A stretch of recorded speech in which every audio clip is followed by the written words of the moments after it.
Assalamualaikum warahmatullahi wabarakatuh.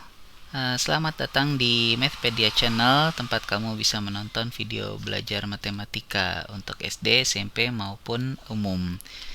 Ya, kali ini kita akan membahas proses bagaimana jarum pada suatu jam bergerak. Ya, seperti yang kalian ketahui bahwa jarum pada jam itu ada tiga, yaitu jarum panjang. Ini jarum panjang itu menunjukkan menit ya. Lalu ada jarum pendek, itu yang menunjukkan jam. Lalu ada jarum detik, seperti itu.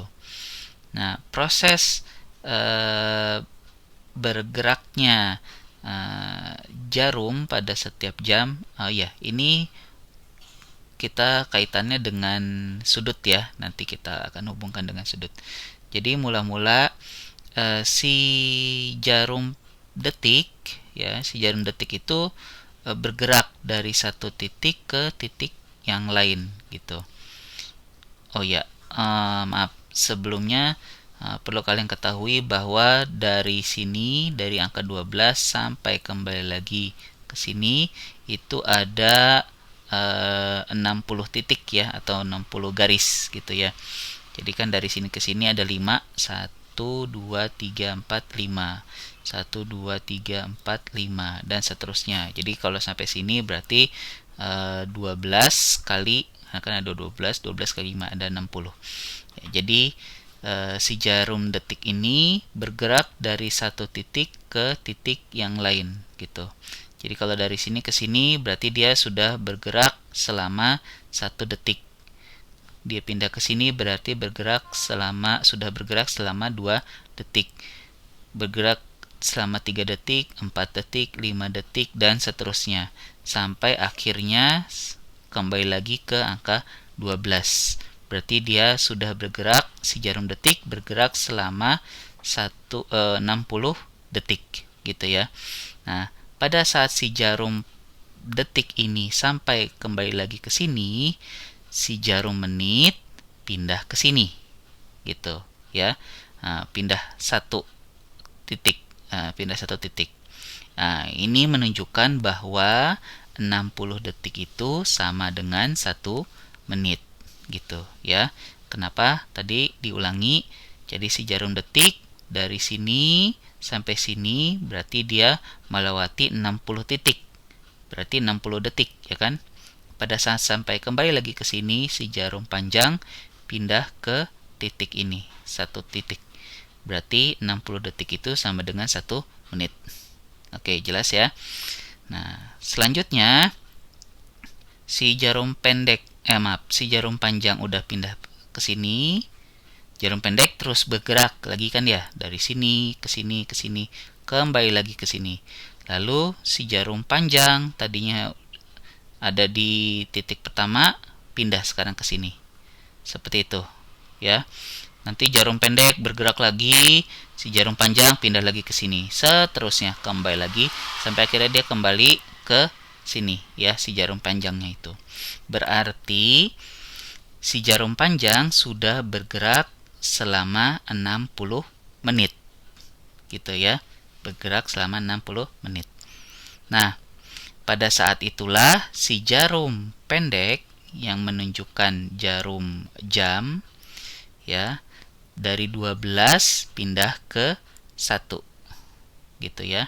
Nah, tentunya pergerakannya nggak langsung dari sini langsung begini gitu ya, tapi bergeraknya pelan-pelan. Tapi si jarum panjang ketika sudah kembali lagi ke sini ke 12, si jarum pendek itu pindahnya ke 1. Nah, itu menunjukkan bahwa 60 menit itu sama dengan 1 jam. Oke, gitu ya. Nah, itu proses bergeraknya ketiga jarum pada jam itu.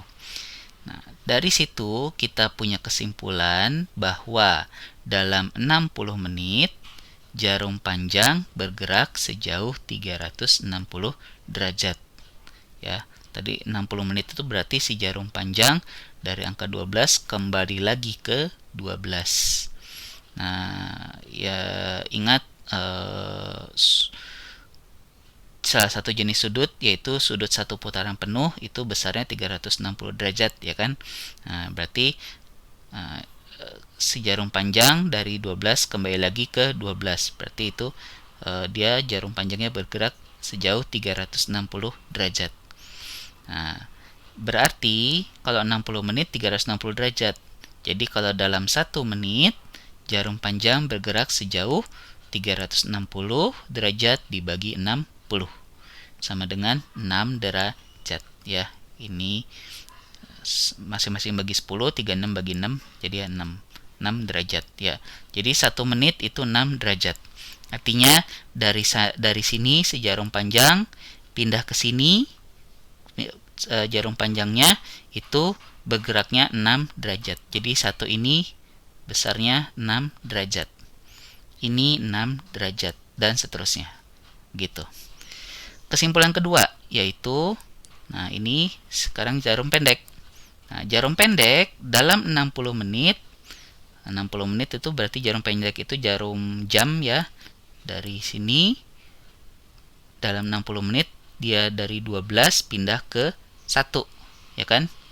Ya, dari 12 pindah ke 1. Nah, berapa derajat tuh dia pergerakannya? Nah, tadi sebelumnya kalian ketahui bahwa dari sini sampai sini itu besarnya 6 derajat. Sedangkan ini ada 5 titik. 1, 2, 3, 4, 5, ya kan? Berarti 5 kali 6 derajat, ya kan? Jadi 5 kali 6 derajat sama dengan 30 derajat. Ya, itulah kesimpulannya kenapa jarum pendek dalam 60 menit itu bergeraknya sejauh 30 derajat, dari 12 sampai 1. Oke. Sudah. Nah, kesimpulan berikutnya berarti kalau 60 menit itu jarum pendek bergerak 30 derajat, maka dalam 1 menit adalah 30 derajat dibagi 60 sama dengan setengah derajat. Oke.